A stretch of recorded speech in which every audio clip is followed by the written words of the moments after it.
고맙습니다. 오늘은 아브라함의 시험입니다.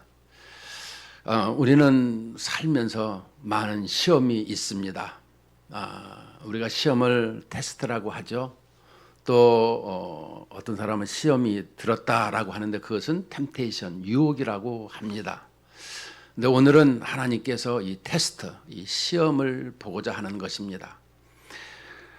왜 하나님께서는 이렇게 우리에게 시험을 하고 계실까라고 하면 우리의 삶은 분명하게 시험이 있어야 된다라는 사실을 우리에게 알려주고 있는 것입니다.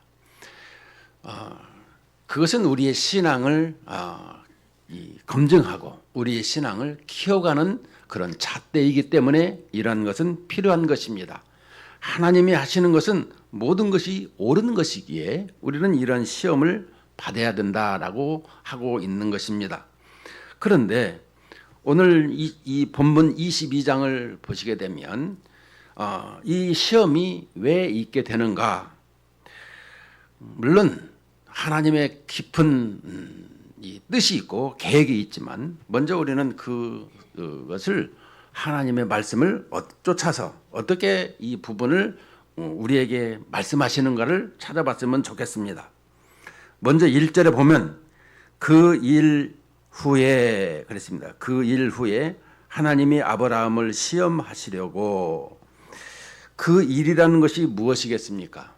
우리는 창세기 12장에서 아브라함을 부르시고 그가 아브라함을 부르신 다음에 가나안 땅에서 살아야 됨에도 기근이 들어서 그가 애굽 땅에 내려가서 애굽 왕에게 하마터면 자기 아내를 뺏길 뻔하는 이런 사건이 있었습니다. 그 사건은 지난번에도 말씀드린 것처럼 하나님은 누구신가? 세상을 호령하는 애굽 왕에게 하나님께서 일거에 그를 이렇게 아내를 돌려보내라고 하시는 전지전능하신 하나님이라는 것을 알게 하셨더라라고 설명해 줬어요. 그러니까 이 세상은 세상의 왕이 통치하는 것이 아니라 전능하신 하나님께서 이 세상을 통치한다라는 것을 알려주고요. 13장에 들어가서는 이제 그 아브라함과 롯이 이렇게 헤어지는 장면 그 부분에서 이 14장은 이 소돔 고모라에 가 있는 롯이 이렇게 그들라 오멜에게 빼앗겨 잡혀가는 그래서 318명으로 말미암아 뺏어서 데리고 오는데 15장에서는 두려움이 있어요. 이 메소포타미아와 애굽은 항상 그 지나다니는 이 초승달의 길이 있는데 그것이 바로 이 가나안 땅이었거든요. 그래서 두려워할 때에 하나님께서는 너의 방패라고 하시고 그를 이렇게 하나님께서 계약을 합니다. 이 하나님은 전능하신 하나님이시고 우리에게 이 하늘의 별과 같이 자식을 주시겠다고 약속을 하셨어요. 그래서 그것을 약속을 어기는 자에게는 죽음이 있는데 동물을 반씩 쪼개서 이렇게 놓고 밤의 횃불로 이렇게 하나님께서 지나가시는 이런 일방적인 언약을 하신 것을 볼 수 있습니다. 그리고 이제 우리에게 이 16장에서 이 자식을 낳았는데 이 하나님이 자식을 준다고 했는데 이 자기 씨로 말미암아 이 이스마엘을 낳자 하나님께서는 17장에서 다시금 갱신을 하시는 것을 볼 수 있습니다. 왜 나를 믿지 못하느냐? 그래서 하나님께서는 다시금 언약을 하시고 이 할례를 통해서 다시금 하나님께서 갱신하시는 것을 볼 수 있습니다. 그리고 우리에게 말씀하시는 이 18장에서 이제 그 천사를 맞이하는 이런 모습 속에서 하나님을 이렇게 맞이하는 모습 속에서 그 하나님의 천사들을 이 소돔 고모라에 가서 이제 멸망을 시키고 이 하나님과의 이 대화를 하는데 아주 친근감 있는 대화. 어떤 대화일까요? 소돔 고모라 성을 멸망하는데 의인이 있으면 어떡하시랍니까? 의인이 있으면 멸망하지 않는다고. 그래서 50명, 45명, 40명, 30명, 20명, 10명. 10명은 숫자가 우리가 들어가지 않는다고 했어요. 왜냐 그러면 이 이스라엘 백성 그러니까 유대인들은 예전에 구약에서 볼 때 10명이 모이면 회당을 만들었던 것을 볼 수 있죠. 근데 이 회당을 지었지 않은 이런 그래서 사도 바울이 이 유럽 선교를 갈 때 보니까 이 회당이 없어서 그 물가에 가서 이 루디아를 만나는 사건을 볼 수 있죠. 이제 19장에서 소돔 고모라가 멸망을 하는 장면을 우리에게 보여주시고 20장에서는 다시금 아브라함이 자기가 배가 고파서 이 아비멜렉으로 내려가는 이 부분을 볼 수 있습니다. 그래서 아브라함이 이제는 블레셋 땅 아비멜렉 왕에게로 가는 그 부분은 하나님은 누구신가에 12장에서 말씀했다라면 이 20장에서는 우리 신앙인들은 어떻게 살아야 되느냐, 나에게 주신 전지전능하신 하나님께서 그 자기에게 믿음으로 살으라고 가르쳐 준 것을 정정당당하게 뜻있게 의미있게 깊은 마음으로 하나님을 사랑하는 마음으로 믿음의 신앙으로 지키면서 말할 수 있어야 된다는 거예요. 자기 아내를 또 누이 동생이라고 얘기해서 뺏길 뻔했는데 하나님의 그 전능하신 손길로 말미암아 다시금 이렇게 아브라함이 이 자기 아내를 맞이하는 것이죠. 왜냐? 이것은 하나님께서 일방적인 편입니다. 12장에서부터 쭉 보게 되면. 왜냐하면 아브라함과 사라를 통해서 하나님의 나라가 세워져야 되는 첫 믿음의 조상이 되어야 되는 입장이기 때문에 어디를 가든지 하나님께서 100%이 편을 들어주시는 거예요. 그래서 그것을 우리가 알아야 됩니다. 그래서 열국의 아버지, 열국의 어머니 이 부분을 설명해 주고 있는데, 그런데 그의 삶의 인생이 어떤 삶이냐라고 하면 그의 삶은 처음부터 하나님을 전혀 몰랐던 삶이요. 왜? 여호수아 24장에서 우상을 섬기는 나라에서 살고 있었다. 이 지역에서. 그런데 하나님께서 전능하신 하나님께서 그를 불러내서 알게 하시고 깨닫게 하셔서 하나님의 백성으로 지금 삼으셔가지고 그 강권적인 힘으로 이렇게 이 하나님의 손길로 이렇게 같이 걸으면서 오게 되었더라, 이런 말씀입니다. 자, 그 다음에 21장에서는 무엇입니까? 우리에게 그 사라가 이제 이삭을 낳는 장면. 이제 이 부분을 이제 통과해서 22장까지 오니까 그 아들을 바치라, 이 얘기를 하고 있는 거예요. 그 이후 일이라는 것은 바로 12장에서부터 지금까지 하나님께서 쭉 이끌어왔던 그 사건을 전부 망라할 수가 있는 것이다라는 것이죠. 결론적인 핵심은 하나님께서 이삭을 이렇게 예비하는 이 사건을 설명하고자 장황하게 지금 얘기한 것입니다.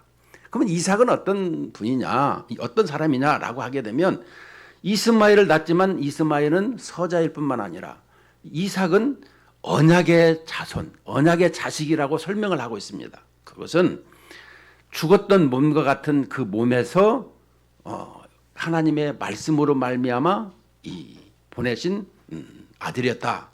이것을 신약에서는 동정녀 마리아에게서 성령으로 말미암아 예수 그리스도가 탄생하는 부분을 설명해 주고 있어요.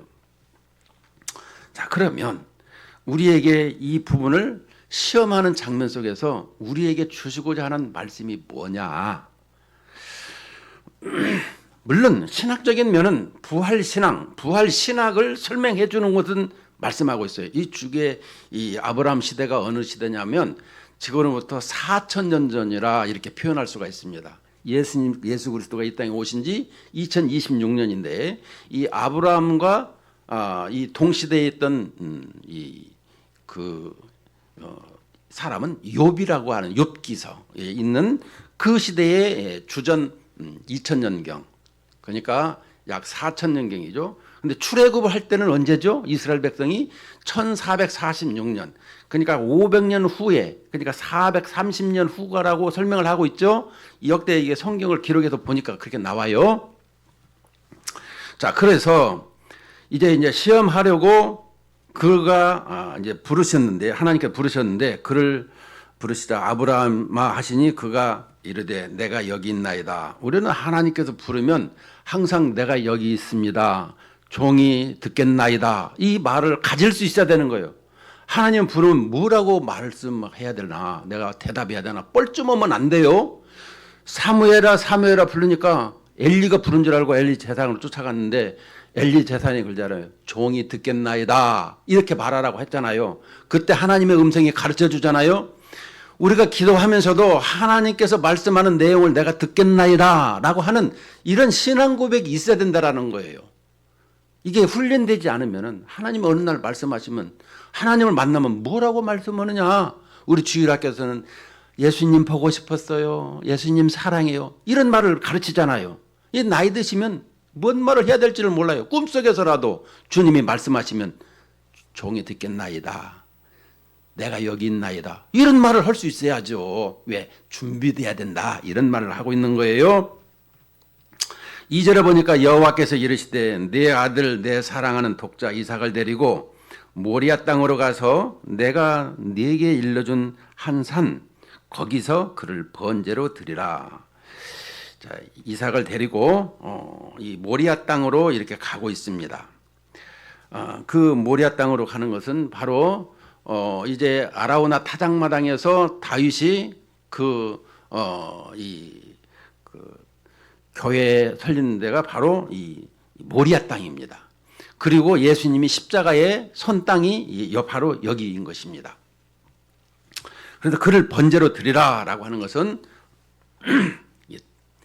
불살라서 태워서 드리는 것을 설명하고 있는 거예요. 번제가 이렇게 태우는 것을 설명하고 있어요. 그래서 그를 번제로 드리라.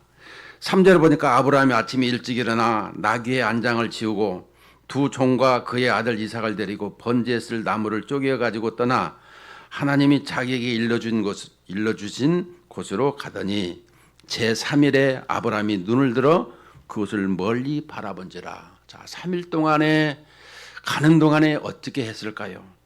여기서 3절에 보니까 하나님을 번제로 이삭을 번제로 드리라라고 하니까 아무 얘기도 안 하고 아침에 일찍이 일어나서 이렇게 걸어갔다라고 합니다.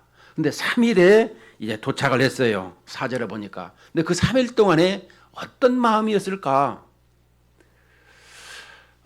우리는 신약에서 예수님께서 십자가에 지시기 전 겟세마네 동산에서 기도할 때에 그 땀방울이 핏방울이 되게 했더라. 얼마만큼 이렇게 죽음이라는 것이 고통스럽고 이 부분을 내가 왜 꼭 해야 되는 것인가 라고 할 때에 이 땀을 흘리는데 모세 혈관이 터져서 그 땀방울이 핏방울이 되었다. 누가는 그렇게 설명을 했어요. 왜냐? 누가는 의사잖아요. 그래서 예수님의 그 땀을 흘리는 그 모세 혈관이 터져서 핏방울이 되었다. 이렇게 설명을 해주고 있어요. 우리도 너무너무 고통스러우면 소변에서도 이렇게 모든 것이 터져갖고 나올 때가 많이 있어요. 그만큼 고통스럽다라는 것입니다. 그런데 이 3일 동안에 이렇게 가면서 무슨 말을 했을까 한번 생각을 해보세요.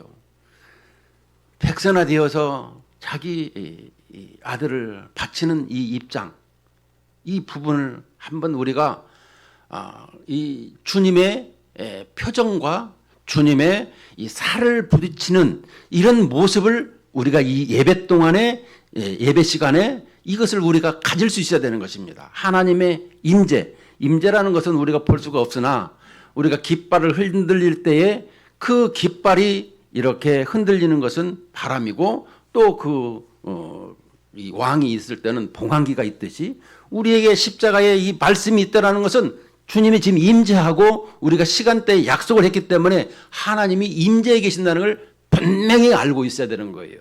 그래서 내가 알든지 못 알든지 하나님은 우리를 전부 다 보고 계시고 복을 주고 계시고 내가 그걸 체킹하지 못하고 있는 거예요. 이것을 우리가 알 수 있어야 된다, 이런 말씀인 것입니다. 그래서 그 3일 동안에 그런 여러 가지 희비가 엇갈렸었지만 그것을 이제 가지고 지나서 5절에 보니까 이에 아브라함이 종들에게 이르되 너희는 나귀와 함께 여기서 기다리라. 내가 아이와 함께 저기 가서 예배하고 우리가 너에게로 돌아오리라. 자, 내가 저기 가서 예배하고 우리가 너에게로 돌아오리라. 우리가 다시 돌아온다라는 것을 지금 설명하고 있어요. 이삭을 번제로 바치라고 했는데 우리가 다시 돌아오리라. 이 부분은 이미 아브라함이 갈등 속에서 이런 생각을 하는 것입니다. 성경을 보면 우리가 이 부분에 대해서 부활신앙을 가지고 있다라고 설명을 하고 있지만 이 당시 배경을 보게 되면 무슨 생각이냐면 인신의 이 제사를 드리는 것이 참 많이 있어요. 특별히 가나안 땅은 그런 음란하고 이렇게 인신 제사를 드리고 이 가나안 땅은 죄악이 많은 동네예요. 많은 땅이었어요. 왜냐 그러면 아브라함 이 노아의 아들 셈, 함, 야벳이 있는데 그 함의 그 아버지의 벌거벗은 것을 이렇게 까불리고 있을 때 이 노아가 저주를 하잖아요. 이 함은 이 가나안 땅에 종의 종이 되리라. 참 종의 종이 되는 건 얼마나 나쁜 말입니까? 종 되는 것도 나쁜데 그 종의 종이라고 하니까. 그런데 그들이 가나안 땅에서 살면서 아주 나쁜 짓만 골라가면서 하는 그런 지역이었더라라는 것이 성경에서 많이 가르쳐주고 있는데요. 그래서 하나님께서는 그 땅을 정복하도록 그리고 그 땅을 이렇게 새롭게 하도록 하나님께서 말씀해주고 있죠. 그래서 여호수아를 통해서 이스라엘 백성이 들어가서 그 땅을 다 정복하게끔 만들잖아요. 복음이 들어가게끔 하였다라는 것을 설명해주고 있는 거예요. 자, 그래서 이 예배하고 돌아오리라.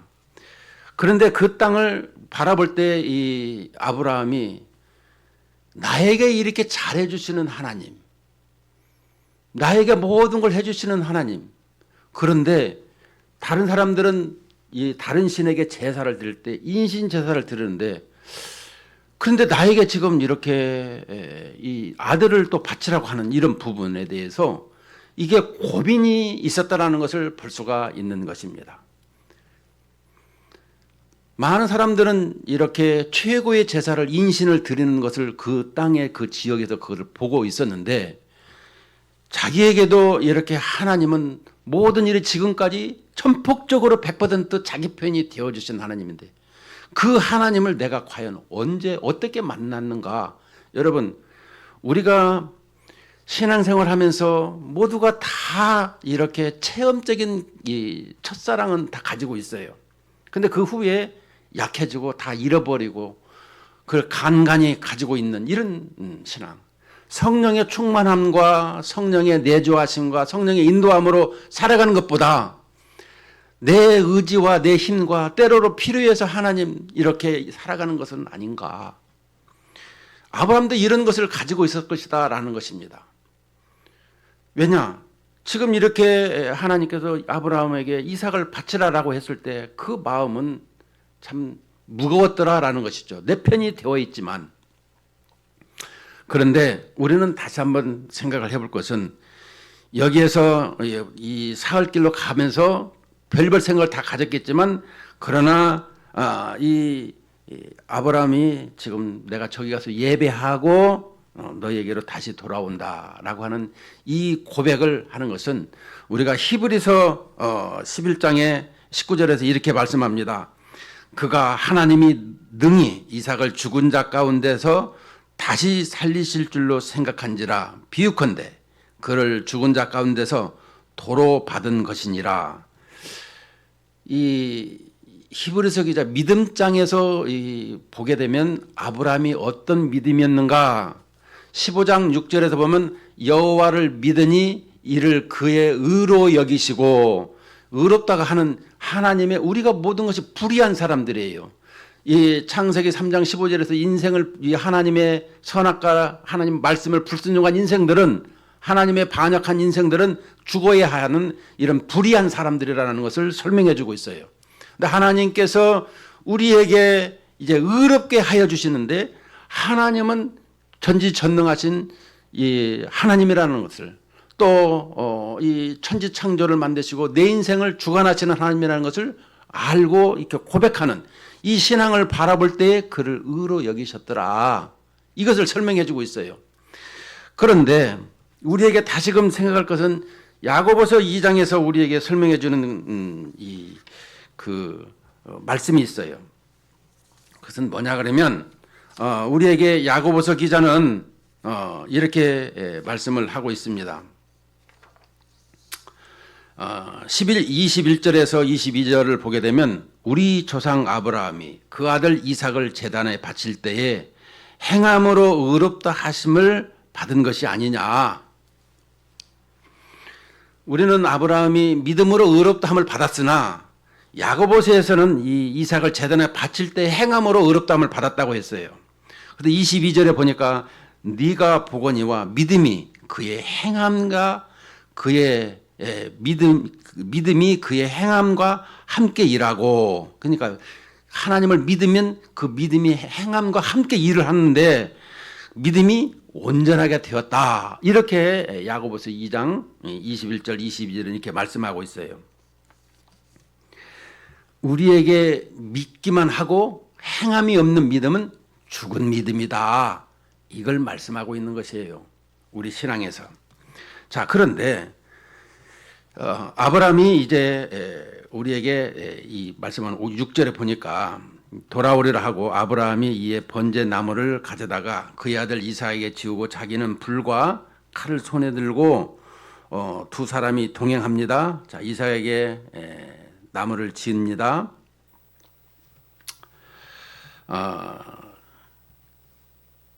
그리고 아버지는 불과 칼을 손에 들고 갑니다. 7절에 이삭이 그 아버지 아브라함에게 말하여 이르되 내 아버지여 하니 그가 이르되 내 아들아 내가 여기 있노라. 이삭이 이르되 불과 나무는 있거니와 번제할 어린 양은 어디 있나이까. 아브라함이 이르되 내 아들아 번제할 어린 양은 하나님이 자기를 위하여 친히 준비하시리라 하고 두 사람이 함께 나아가서.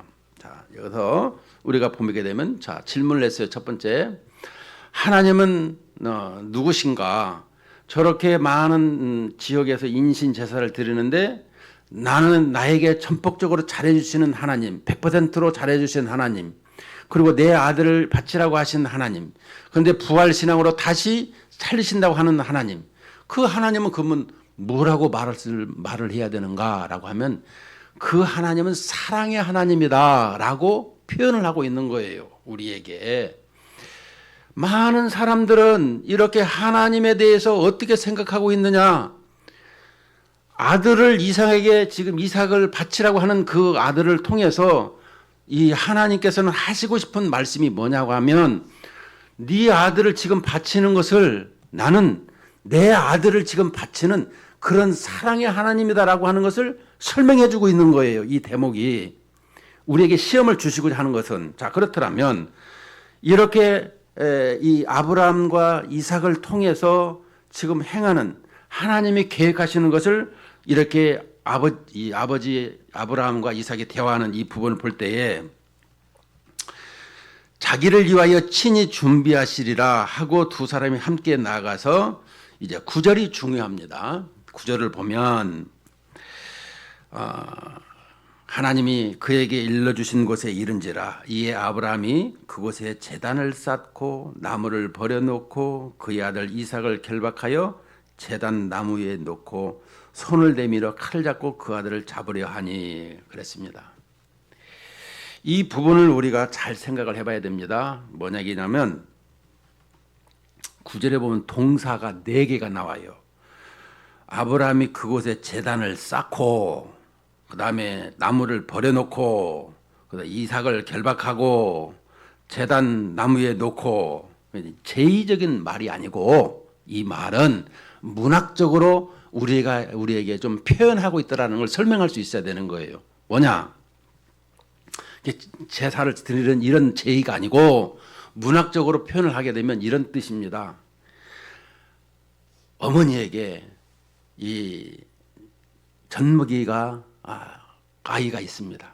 그런데 이 엄마에게 갑자기 그 머리를 쥐어 받고 그냥 엄마를 가슴을 치고 이런 부분을 지금 이 제단을 쌓고 나무를 버려놓고 이삭을 결박하고 제단 나무 위에 놓고 이것을 제의적인 것을 문학적으로 표현하면 하나님 앞에 이렇게 살갗을 부딪히면서 하나님 앞에 지금 이렇게 때를 쓰는 어떻게 보면 그 모든 것을 하나님 앞에 퍼붓는 것을 설명하고 있더라 이런 말인 거예요. 그래서 손을 내밀어 칼을 잡고 그 아들을 이렇게 올렸다 이 말이에요. 이제 내리치면 죽는 거죠. 이미 올라갔다라는 건 죽는 거나 마찬가지예요. 그래서 하나님께서 다급하게 11절에 보니까 여호와의 사자가 하늘에서부터 그를 불러 이르시되 아브라함아 아브라함아 여기 하시는지라 아브라함이 이르되 내가 여기 있나이다 하매 사자가 이르시되 그 아이에게 내 손을 대지 말라 그에게 아무 일도 하지 말라 네가 네 아들 네 독자까지도 내게 아끼지 아니하였으니 내가 이제야 네가 하나님을 경외하는 줄을 아노라. 이 부분을 속에서 아들을 바치는 여기까지가 끝이 아니라 네가 그렇게 바치는 것을 네 믿음을 내가 행함으로 이제는 내가 경외하는 줄 알았다 하면서 그럼에도 하나님께서는 이 하나님 품에 계신 독생하신 예수 그리스도를 이 땅에 보낸다라는 것을 설명해 주고 있는 거예요. 그래서 오늘 우리에게 말하는 것은 하나님의 표정과 하나님의 얼굴과 하나님의 그 살갗을 우리가 부딪히는 이런 신앙으로 예배를 드리는 이런 모습이 되어야 된다는 거예요. 하나님은 멀리 초월해 계신 하나님이 아니라 우리 예수님께서 어떻게 기도할까요? 할 때 하늘에 계신 우리 아버지요 할 때 이 아버지 로마서 8장 15절에 보게 되면 아빠 아버지 우리는 입양이 된 상태에서 아빠 아버지라고 부르는 이런 친근감 있는 삶을 살으라고 말해주고 있는 거예요. 그래서 우리가 이 기독론 영으로 계신 하나님이 몸을 입고 이 땅에 오셔서 사람으로 함께 연합하는 이 부분을 설명해 주는데 우리가 예수 그리스도와 우리와 하나가 되는 이런 모습을 설명해 주고 있는 거예요.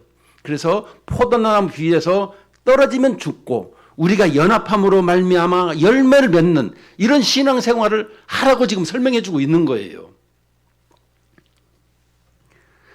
그런데 이제 이 12절에서 이렇게 보고 난 뒤에 13절에서 보니까 아브라함이 눈을 들어 살펴본 즉 한 순양이 뒤에 있는데 뿔이 수풀에 걸려 있는지라 아브라함이 가서 그 순양을 가져다가 아들을 대신하여 번제로 드렸더라. 그리고 14절에 아브라함이 그 땅 이름을 여호와 이레라 하였으므로 오늘날까지 사람들이 이르기를 여호와의 산에서 준비되리라 하더라.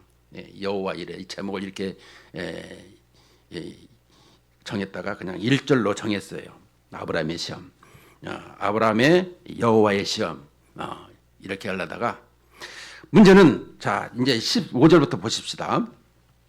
여호와의 사자가 하늘에서부터 두 번째 아브라함을 불러서 이르시되 여호와께서 이르시기를 내가 나를 가리켜 맹세하노니 네가 이같이 행하여 네 아들 내 독자도 아끼지 아니하였은즉 내가 너에게 큰 복을 주고 내 씨가 크게 번성하여 하늘의 별과 같고 바닷가의 모래와 같게 하리니 내 씨가 그 대적의 성문을 차지하리라. 여기서 무슨 뜻입니까? 큰 복을 이제 씨라는 것은 우리가 여기서 지금 단수를 설명하고 있어요. 씨라는 건 복수로 많이 나야 되는 것이지만 단수 오직 예수 그리스도를 설명해 주시는 거예요. 그래서 하늘의 별과 같고 이제 예수 그리스도를 통해서 하늘의 별과 같은 이런 자손이 이렇게 그래서 지금 인구가 75억 인구지만 3분의 1은 약간 25억에서 30억이 그리스도인이에요. 기독교인들. 그러니까 천주교 또 우리 개신교 합쳐서 설명하는 거죠. 자, 이 바닷가에 모래와 같게 하리니 내 씨가 그 대적의 성문을 차지하리라. 이 대적의 성문. 여러분 삼손 얘기를 하게 되면 삼손은 뭐 그냥 힘이 세다 이것만 얘기를 하는데 그런데 삼손이 한 것을 볼 때에 살았을 때보다 죽을 갈 때 사람을 죽인 자가 숫자가 더 많더라. 이 얘기를 하는 사람들도 많이 있는데 우리는 이 성문을 얘기할 때에 이 삼손을 얘기하는 것은 삼손이 사사기 16장에 보게 되면 이 성문을 빼가지고 헤브론 산으로 짊어지고 올라가는 그 장면이 나옵니다. 그것은 무엇이냐?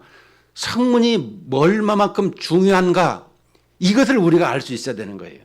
여러분, 성문을 빼앗기면 그 성은 다 점령되는 것입니다. 예수님께서 나는 양의 문이라, 양은 그 문으로 들어가는 것입니다.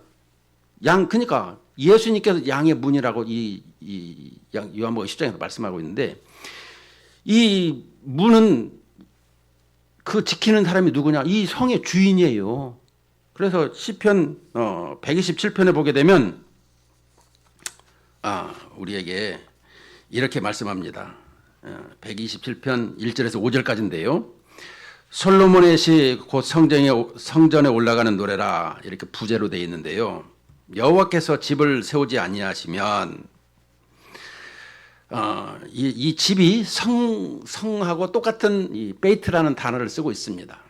그래서 이 집을 세우지 아니하시면 세우는 자의 수고가 헛되며 여호와께서 성을 지키지 아니하시면 파수꾼의 깨어 있음이 헛되다. 집과 성은 이 꼬락이 같은 말이에요.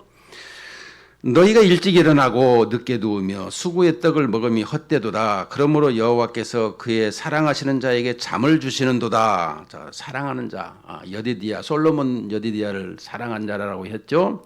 근데 예수 그리스도께서도 이 마태복음 3장에서 세례를 받고 물에서 이렇게 올라오실 때 이는 내 사랑하는 아들이요라고 하늘의 음성이 들렸어요. 마태복음 3장에 보면. 그런데 이 사랑하는 자에게 잠을 준다라는 것은 뭘까요? 이 잠이라는 것은 죽음을 설명하고 있어요. 누구든지 다 죽게 되어 있다. 히브리서 9장 27절의 말씀처럼 우리에게 사망이 다 있다라는 거예요. 자, 그래서 보라 자식들은 여호와의 기업이요 태의 열매는 그의 상급이로다. 젊은 자의 자식은 장사의 수중의 화살 같으니 이것이 그의 화살통에 가득한 자는 복되도다. 자식들이 보호하고 있는 것이 복되다는 것이죠. 그들이 성문에서 그들의 원수와 담판할 때에 수치를 당하지 아니하리로다. 자, 성문에서 이 127편에서 보게 되면 성문에서 그들의 원수와 담판할 때, 그러니까 이 성을 빼앗기지 않는 이 잠이라는 것은 누구든지 죽는데 우리의 이 부분을 볼 때에 이 잠언이라든가 또 전도서를 볼 때 헛것이라는 얘기를 많이 하는데 누구든지 다 죽음이라는 것이 있고 하나님으로 말미암아 살아가는 인생이 되지 않으면 모든 인생은 헛것이다. 이것을 우리에게 설명해 주고 있는 거거든요. 우리가 예배를 드릴 때 왜 예배를 드립니까? 나를 구원하신 하나님, 나와 함께 하시는 하나님, 나를 사랑해 주시고 이렇게 쓰레기 같은 어쩌면 티끌과 같은 인생인 나에게 하나님께서 그렇게 은혜를 베푸신 것을 볼 때에 가만히 있지 못하는 것을 볼 수가 있는 것입니다. 자, 우리에게 지금 주어진 내용은 무엇입니까? 시간이 다 가는데 문제는 우리에게 이 아브라함을 통해서 하나님은 누구신가? 하나님은 사랑의 하나님이시다. 하나님은 누구시냐? 우리의 삶과 함께 부딪히면서 살아가는 하나님이시다라고 설명해 주고 있어요. 근데 그 하나님을 내가 과연 그렇게 부딪히며 살아가고 있느냐? 지금 이렇게 아브라함은 가나안 땅에 돌아서 이런 여러 가지 배경을 보면서 살지만 현 이 시대에 살아가는 우리는 그러면 어떤 모습으로 살아가고 있느냐? 여러분 그 책을 읽어봐서 알 수 있을 것입니다. 한 사형수가 있었습니다. 그에게는 단 5분간의 이제 시간이 주어졌습니다. 5분간에 있으면 이제 단칼에 죽이겠다라는 것이죠. 그래서 그가 이 5분간의 그 시간을 어떻게 활용할까? 1분간은 나에게 같이 살아왔던 그런 모든 사람들을 생각하며 그들에게 기도를 했어요. 그리고 2분간은 하나님께서 나를 사랑하시고 나에게 해주신 것 모든 것을 감사하면서 그 기도를 했어요. 3분이 지났습니다. 1분은 이제 네 번째로 1분간은 그 옆에 있는 죄수들과의 대화를 하였습니다. 같이 사형당하는 사람들과 이제 마지막 1분이 남았습니다. 그 1분은 이 자연 만물을 보면서 이 하나님이 세워주신 이 땅, 그걸 찬양하는 그 시간에 이제 그 사형 집행을 하지 말으라고 전령이 와서 이 사람은 이게 살아나게 된 것을 볼 수가 있습니다. 우리가 잘 아는 이 죄와 벌, 또 까라마조프의 형제들 이 영원한 만남, 이 불의 명작을 남긴 도스토옙스키 얘기인 것입니다. 그는 인생에 있어서 이 5분간이라는 생각을 하면서 그의 영혼에 그 모든 것을 담아서 이런 책을 쓰게 된 것을 볼 수가 있는 것입니다. 하고자 하는 내용은 뭐냐? 영감은 고독한 것이다.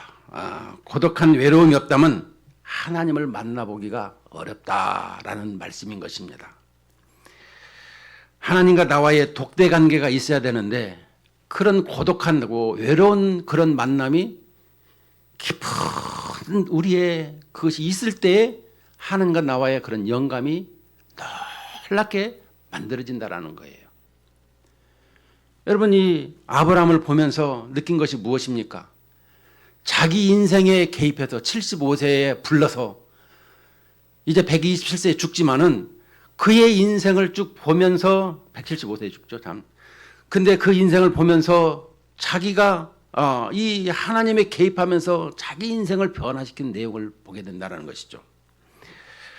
오늘 내 인생에서 하나님을 그렇게 깊이 만나는 시간, 여러분, 우리 첫사랑 때 눈물 콧물 흘리면서 그런 만나면서 그 다음에 우리 신앙이 깊어져가는 그런 신앙이 언제였던가. 오늘 아브라함을 통해서 주시는 말씀이 뭐냐면 이렇게 아들 이삭을 바치라는 내 인생에서 나를 개입하였고 나에게 최고로 이렇게 해주시는 것을 보면서도 그 하나님과의 관계를 어떻게 가지고 살아왔던가 이거를 보게 된다는 것이죠. 우리 인생도 마찬가지인 것입니다. 날마다 하나님을 바라보면서 이 살갗을 부딪히는 이런 신앙생활, 이런 생활을 할 때마다 우리 인생이 삶이 부유해지고 기쁨이 있는 거예요. 오늘 또 우리가 말씀을 들으면서 내 삶에 우리의 모든 사람과의 관계성이 멀리만 있는 것이 아니라 하나님과의 관계가 가장 밀접하면 그 다음도 모든 것이 다 잘 되게 돼 있어요. 하나님과 관계가 멀어지니까 인간과 관계도 멀어지는 것이죠. 오늘 예배를 통해서 우리의 삶이 다시 한번 정립되고 또 하나님과 이 살갗을 부딪히면서 함께 이렇게 동행하고 또 이 살을 맞닿는 이런 우리의 신앙생활로 말미암아 날마다 복된 삶이 되시기를 주님의 이름으로 축원을 드립니다.